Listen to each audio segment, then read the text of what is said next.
Well, what has been the reception you received from her fellow distant, the United States government? Have you got apologies or Oh, sympathy cards or? they haven't even acknowledged her. That's horrible. Well, I mean, you haven't even acknowledged her, period. Acknowledge her work. I mean, as far as I look at it, and when we discuss this, she did the State Department's job. And like her sister said, she handed it to you on a silver platter. Mm-hmm. Why didn't the American government ask me if I knew anything? When I returned from Lebanon, why didn't they ask me anything? Because you don't want to know. Well, I'm not going to say you don't want to know. You want it to be brushed under the rug.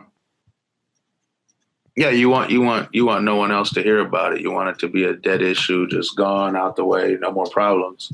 The bottom line, this is an American citizen, and you know Sassy, she was amazing. Absolutely amazing. She interviewed all sides. Because there's usually two sides to a story. Yeah. She interviewed all always at least two sides to a story. Right. And then the truth, of course. Mm-hmm. But everybody sees Press TV as being biased for Muslims. You look at Sassy's reporting, that's not what Sassy reports. And she comes right out and says, I interviewed the opposition. She was her own self for who she was reporting for.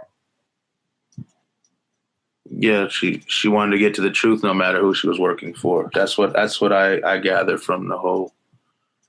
And I think initially they tried to start off like, oh, she worked for Press TV, an Iranian TV channel, to give them an excuse. And I'm not just referring to America. I'm referring internationally to brush it under the rug.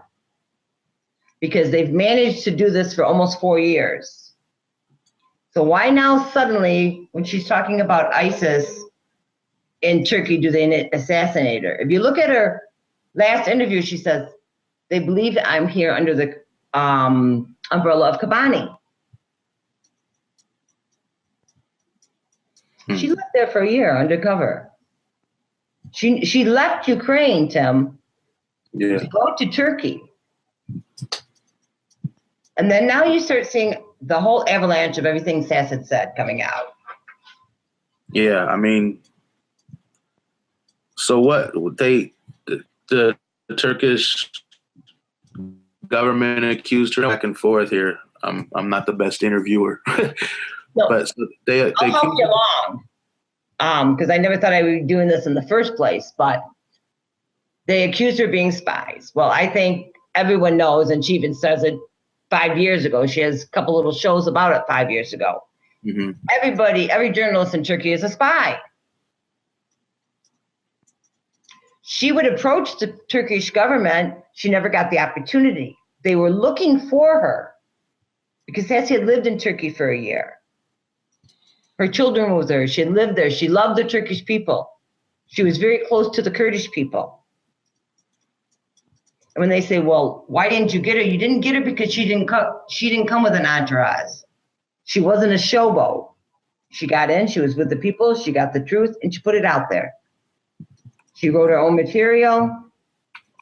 She had stated something to the effect, I don't have the quote right here, that Turkey was the biggest prison for journalists in the world or something to that effect. Yeah, she said that 5 years ago. If you go back and you look to Weekly Scoop, I believe it is, or In Focus, their interview with her, great interview.